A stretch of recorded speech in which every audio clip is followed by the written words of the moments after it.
And hello again. So, last time where I uploaded a Paper Mario video, I had just beaten Hooktail and gotten one of the crystal stars. And what's happening now is that they're continuing on what they did last game. And if you notice that last game and now this game, you get to see what's happening on Princess Peach's side as she's kidnapped. If you had touched the N64 version at all, you realize you get a controller and learn more about why she's being kidnapped, what the backstory is behind any important things that are being collected. Like last time we figured out what the star spirits were, and I think this time we're going to find out about the crystal stars, in a way. So in this game, she's been caught by the X-Nauts. Right, the X-Nauts are just some people. Well, I don't know if they're people, they are the bad guys.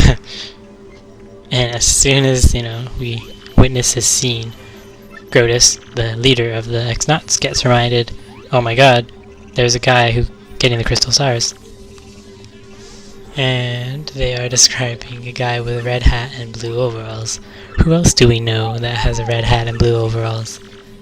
And Peach lets it slip that Mario is the one with the red hat and blue overalls. And they're saying not to worry, Princess Peach will find out about him. And if you think about it, he just said that they shouldn't harm Princess Peach. But it's weird, they're saying they weren't very nice people, but at the same time, why wouldn't they be harming Princess Peach to tell them where Mario is? Oh, why? Why? That is the eternal question. That is it. Which will be answered eventually, of course. All questions are answered in this game. If you recognize that guy in the purple, Lord Crump, we had fought him at the beginning of the game, and he's part of the X-Nauts. He is Lord Grotus's... What's the word? Lead flunky, I guess? That's the word I'm looking for. But, of course, he seems a bit weird, and even Grotus sees that, so he sends out another set of bad guys.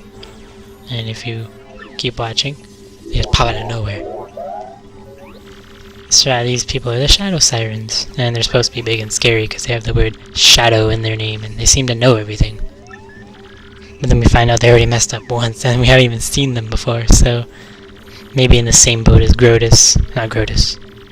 Crump. That's the word. That's the person I'm looking for. And so their duty is to go kidnap Mario and find that magical map that he has, because that's where, you're able to find the crystal stars, and that's sort of the goal of the X-Nauts. That's what it seems like anyway. So they're off, and we're viewing through a monitor of some sort, but we don't know where. Don't know where the monitor is. And now the monitor is going through, looks like the base, and it finds Princess Peach. And even Princess Peach is viewing her concern that we're all thinking, I can't believe I'm kidnapped again. Oh my god, I need Mario to save me. Oh my god. Anyway, now I'm in control of Princess Peach. And you can open doors, and what you have to do first, you have to take a shower. That's the very first thing you get to do as Princess Peach. As a princess, you get to take a lovely shower. Being kidnapped. You can't use the toilet in the back, unfortunately. I tried, trust me. And of course, you don't get to see anything, because it's an E-rated game. All we get to see is, ooh, she took a towel off. Her dress is off, and now she's putting the towel back up, and now she's taking her dress down, and she's good to go. And she gets a little makeover, and she looks very nice. She even puts her hair up in a bun, she looks like she has makeup on. But as soon as you go through the door, she loses it. It's like, what the hell happened in between then and the door? I don't understand. It's like a giant air conditioner. And then all of a sudden this door opens by some mysterious force. I don't know. No one's around to open the doors, so she's a bit freaked out that the doors are opening all on their own. I'd be a bit freaked out too. She's like, maybe I'm psychic. I bet I get over them all and just get out of here. But no. The room's a bit dark, but the lights flicker on, and we get to see a computer. And the computer is talking. It is I. I am right here. I am Tech. Tech is probably one of the coolest Mario characters I've seen in like any Mario RPG game. Simply because, well, you wouldn't expect him to be that deep or that complex, but he's a pretty complex individual. It. I guess he doesn't have a gender, it's an it. Although I think the game takes it as a he. If you'll see why eventually. He's mentioning there's some sort of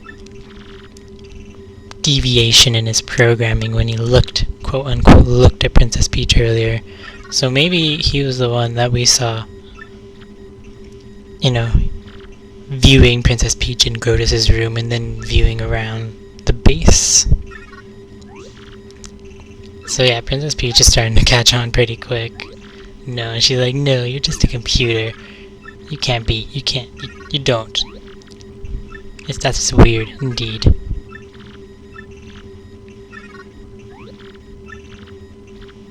And lo and behold, the computer is in love with Princess Peach, but the computer doesn't know what love is because he was programmed by Grotus, and Grotus gave it all information about things that Grotus wanted.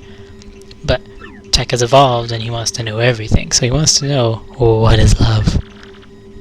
Baby, don't hurt him. Don't hurt him no more. See, he even wants to learn. He wants Princess Peach to teach, me, Tech the computer, about love. Isn't that cute?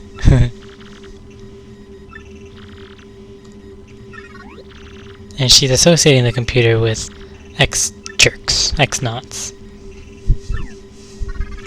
Tech can understand anger. That's pretty easy to understand. And of course, he will grant Peach her wishes. Yeah, so Peach is asking, can I send an email? And Tech, lo and behold, he agrees. He's like, sure, go ahead, as long as you teach me what love is. I don't want to be hurt by a baby anymore. Baby, don't hurt him no more. That's gonna get really old, but I love it. I love it so much. If you notice back there, Princess Peach typed really fast, and now Tech sends her back to her room. And even in, damsel in distress, she's still really polite, saying good night, Tech, because she realizes Tech hasn't done anything wrong. It's mostly Grotus and the X-Knots. And we're prompted to save again, and the screen goes black. And you're probably thinking, oh, well, now we're just going to go back to Mario, and we're going to just, we're going to continue on with the adventure. But no, that is not the case. If you notice, that's a castle. And who do we know, Mario, that owns a castle that's right above the lava? You guessed it. This is Bowser's castle. This is the almighty, fat King Bowser. One of my favorite characters in the Mario series, just because he's so awesome. There he is. Look at him. And to start off, he's actually pretty funny in this game, so I chuckle. And the humor is pretty subtle, but it's hilarious. And apparently Kammy Koopa called Bowser over, so Bowser has to go wait at the back of the hall.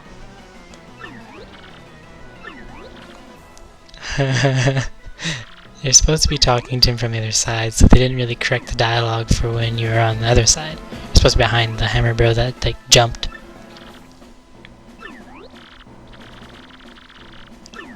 Bowser's pretty funny. You can breathe fire as Bowser. You can just breathe fire forever.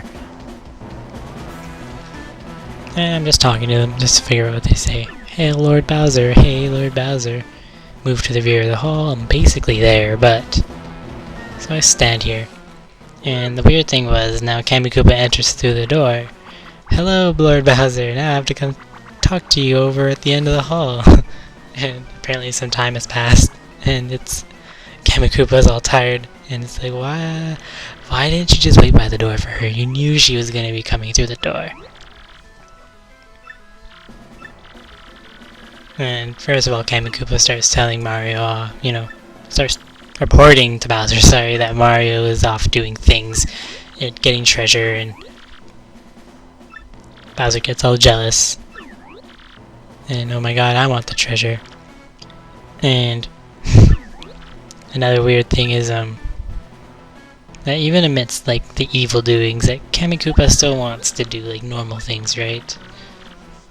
So yeah, they found a lovely place called Petal Meadows, if you remember, where we went to with Mario, and we want a picnic, an evil bad guy picnic. But Bowser is like, no, we must do evil things all the time, so no picnics. Gets really angry. But then something even worse happens, and another fellow Magikoopa to another.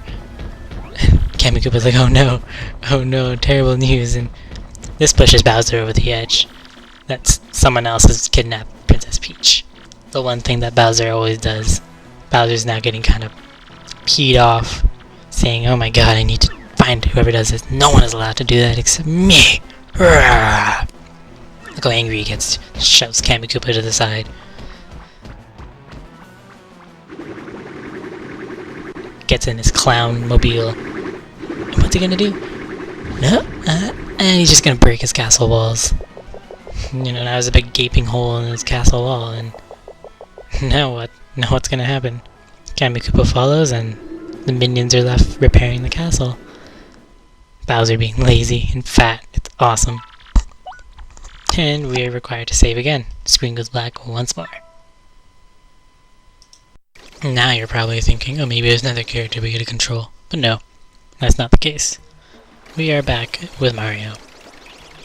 And we get to witness Koops' farewell to everybody in Petalburg. And Koops is leaving to become stronger, to find himself, you know? He's going on an adventure just to find out who he is in life. Another thing Koops and I share, maybe we are the same people. I'm getting more and more convinced as the game goes on. And it's only the first chapter. And so, apparently in the black screens with Peach and Bowser, Mario had told Koops about everything. So Koops knows, and we're all gonna head off to the 1,000-Year Door, and we're going to, you know, find the next set of crystal stars.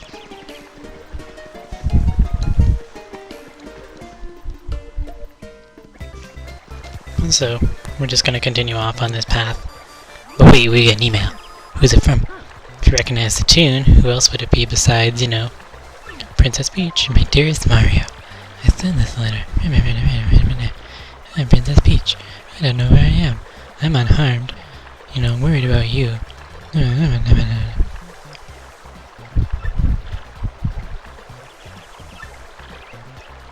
already know they have the map. You know why they already know you have the map, Mario? It's because Peach let it slip. Peach is a blabbermouth. She has a big mouth. You heard it here. She is a rumor spreader. She's one of those girls who just spread rumors and can't keep a secret, and it's just a bad time.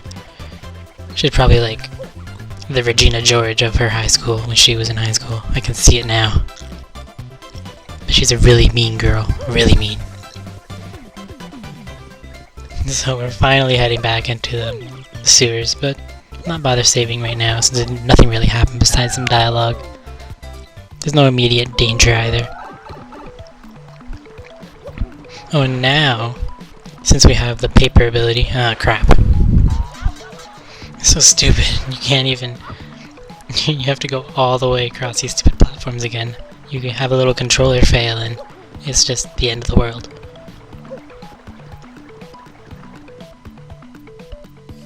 Anyway, as I was saying, now they have the paper ability, you can go in between the bars. And if you notice that we don't have to wait for that damn platform anymore. We can just slip between the bars here, go in here. And even better, there are more bars underneath this tunnel. Instead of going all the way around, we just slip between them and go down the pipe. Coming back up is a different story. If you want to head back up, you still have to go around. However, just to get back to the 1,000-Year Door, you still have to climb up these useless stairs.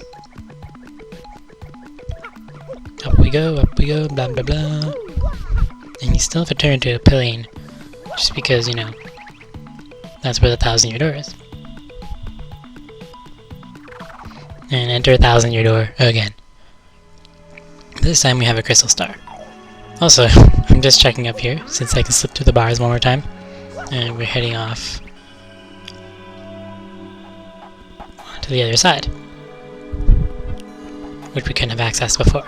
And there's another Shine Sprite, which I'll be using pretty soon here. Ah, crap. And now we gotta hold up the crystal star just like we did with the map at the beginning of the game. The floor lights up, everything gets all dramatic. But this time there's a star there. And our map starts glowing again, it starts doing all this magical stuff, floating in the air, absorbing stars with nothing in them, blah blah blah. All dramatic, Mario's all impressed with his mouth wide open. White light, blinding white light. Then we gotta figure out where the second crystal star is.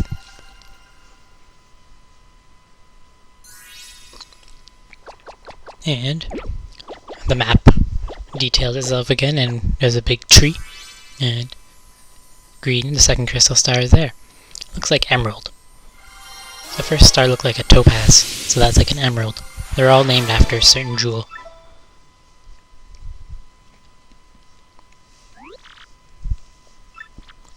And since we don't know where it is, we'll talk to the wise and elderly Professor Franklin, who seems to know everything about the world that we live in right now.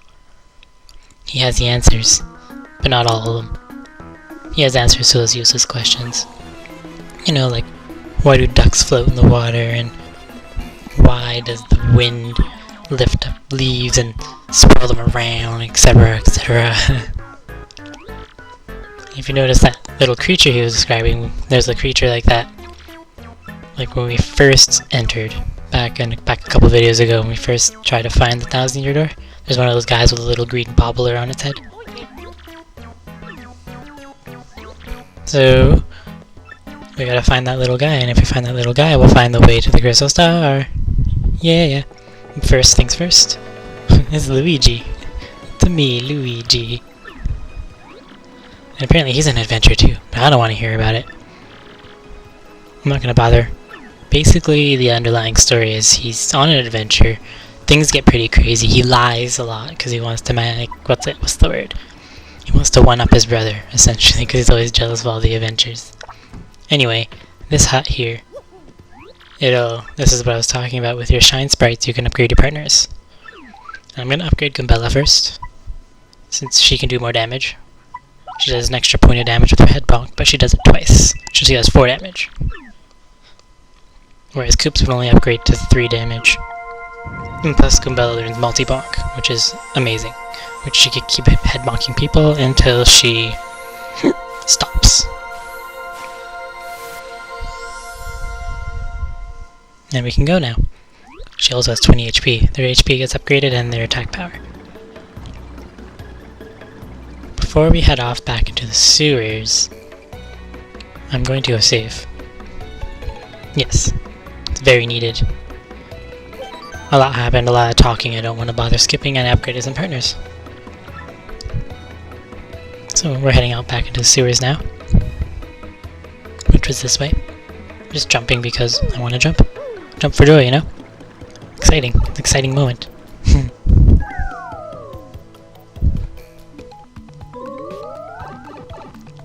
Hey, right now we're heading back down, again, not to the 1,000-year door, it's on the same path, but just 1 second, we will get there.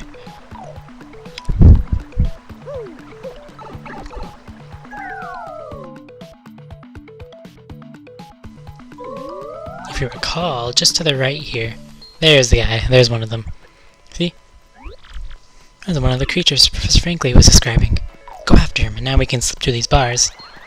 Sort of. We can slip through them and find him. He runs away again. We gotta follow him. And he thinks Mario's gonna eat him. No, we're not bullies. Mario's not a bully. I could be rude and say, guess again, nerd, but I'm not gonna do that. Gumbella's concerned. A creature from Bogley Woods. No. Apparently he knows about the X-Nauts, so that's a good sign, right? Mario and Gumbella don't really know about the X-Nauts yet, but we do.